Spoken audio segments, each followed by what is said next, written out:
Hi everyone, Summer here with Astariosin, and for Gothlit November, I had chosen two books to read. I've only gotten through one because it was a very long book. It was over 500 pages long, and between stress and being sick, there was a lot of things that made it really hard for me to slog through it, and sometimes I did feel like I was slogging through it. Not that the writing was bad necessarily, but I don't know, it didn't keep my attention as much as I hoped it would, really.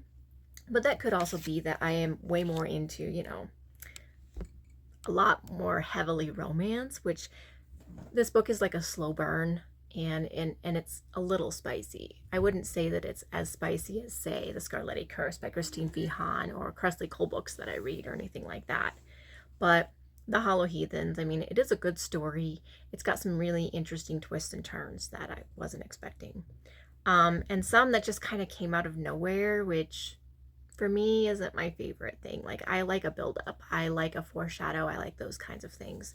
So what I did do in order to put tarot cards into my reading is I come up with like a 4 questions to use the tarot cards with, and I'll put it down in the description in case anybody wants to use it. But using tarot with books, like the first one is one way to explore this book, and for the Hollow Heathens I got the moon card, which was really interesting because there was so much containing the moon in this book, like an insane amount. I mean, the leading female, she's considered moonshine by her family, and she's a lone moon wolf girl, or no, not wolf, but lone moon girl, and she has her own kind of powers with that, and a lot happens in the book at night under the moon, and there was full moons involved, and there was a lot of moon stuff in this book, way more than I was expecting.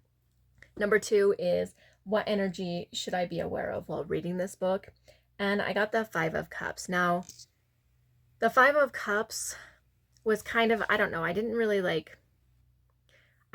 add it to the book. Like, I wasn't looking for where the Five of Cups actually was in the book. I did the moon card, but for the Five of Cups, because it's an energy, so I felt like it kind of pertained to me and kind of pertained to the book. Like, I was struggling to get through it, and there were some boring parts for me, and that energy was there. Number 3, what will I learn from this book? And I got the star card, so hope. So that was definitely there. There were a lot of hopeful moments, a lot of places where the star card came into play, and both characters kind of went back and forth, like losing hope, gaining hope kind of situation, especially towards the end. There's a lot of hope in the book, which is cool because I like that kind of thing. I like happily ever afters, right? All right, and the fourth one and the last question is, what card best represents this book? And again, I used this question and I actually applied it to the book. I didn't really with a star. I kind of just used it as an energy too, like what will I learn kind of thing. So I didn't look for specific moments in the book. However, with the first one, the moon, the first one, any one way to explore this book, I looked for that. And the last one, what card best represents this book, I looked for that too. But the card was the Eight of Wands. Now, the Eight of Wands has a lot to do with action, adventure. It's just like a nonstop kind of thing, which is there. There's a lot going on, and it's consistent.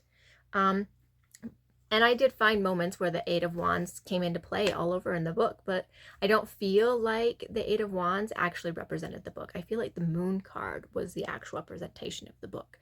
So I'm not really sure like how I feel about that with my tarot, but this is the first time I'm doing it, and it could, be changed and manipulated and the questions be moved around and stuff like that. So I'm just going to do it a couple more times with other books, like say the Christine Vihan one that I want to read next, which is The Scarlet Curse, and I've already read it. So I hope to get through that one too and be able to tell you guys how I applied my tarot to that too. But basically, I think the moon card played a heavy role. The book as a whole, reviewing the book, let's see. I think I would give it 3.5 stars for me. And mainly because there are points in it that didn't foreshadow well, didn't come across as well as maybe it should have. And there's still things in the book that aren't fixed, even though it ends in a happily ever after. And I know there's other books that come after it, but the other books that come after it are stories to different people. So maybe that question, some of those questions get answered later. but I don't want to give it away in case anybody ends up reading the book. But one of the things that I did notice in the book too was there was some really interesting Poe references, because you got to think, this is labeled as gothic romance, right? So really fun. I highlighted the part, but I'm gonna read this to you. And then it's like a reference to one of Poe's stories with the hearts in it that they put under the floorboards, which I thought was really cool. So, the Book of Blackwell. It screamed in the palm of my hand. I straightened my back and walked to the fireplace, pressing my foot to search for the loose floorboard. The wood creaked, and I crouched down, removed the plank, and wedged the book inside the tight space. So that just feels very Poe-like to me. So it's kind of cool to see some references to classic Gothic literature in it, and there was a lot of Gothic moments in here, like a whole lot of Gothic moments in here. Let's see, what else did I highlight? Oh, here's another like nod to classic Gothic, right? That I kind of highlighted. And it's, but I was sure to be destined for a grotesque love my grandchildren could tell their grandchildren about, and their grandchildren's grandchildren, wasn't I?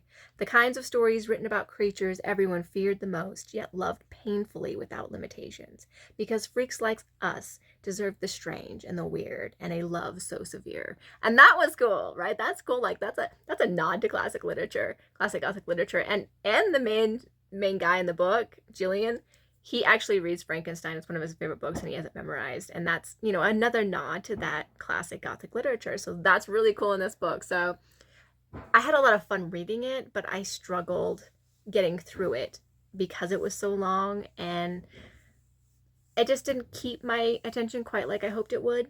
Doesn't mean it's not a good book or that it's not written well, but I base my reviews off of entertainment for me, a lot of it, because I used to be an editor, and sometimes I can't see past editing mistakes, so I don't use that in my reviews unless I need to for some reason. So I try to not put a lot of my editing mind forward, and I just base it off how entertained I was with the book, how well I connected with the main characters, if the characters grew, those kinds of things. All of that stuff does happen in the book. It just didn't keep my attention as much as other authors have in the past or that I'm currently reading. So that's my review of Hollow Heathens. It is a slow burn. It is a romance. It is Gothic.